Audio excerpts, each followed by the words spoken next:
आप देख रहे हैं LN न्यूज़।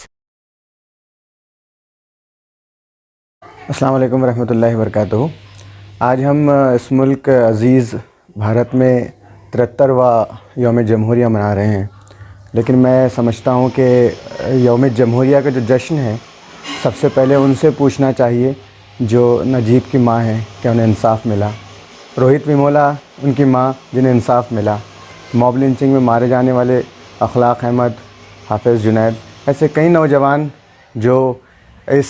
फ़िरक़ा वारियत ज़हनियत के शिकार हुए, उनसे पूछिए क्या वो एक जमहूरी मुल्क में सांस ले रहे हैं।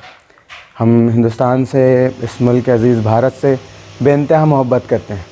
और न सिर्फ मोहब्बत करते हैं बल्कि उसका पूरा हक़ अदा करते हैं मरने के बाद इसी मिट्टी में दफन होकर,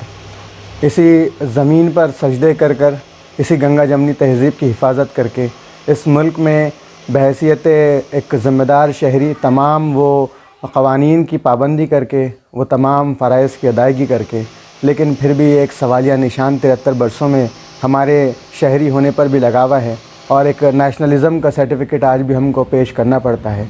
मैं उस फ़िरक़ा वारियत ज़हनियत के तनाज़ुए में नहीं घुसना चाहता, बल्कि मैं ये सवाल या निशान का जवाब देना चाह रहा हूँ, क्या आज भी हम इस मुल्क में बहैसियत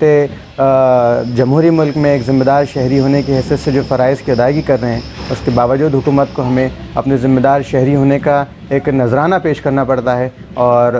एक सवालिया निशान ये आप ही के आगे है, क्या सच में हम एक जमहूरी मुल्क में सांस ले रहे हैं।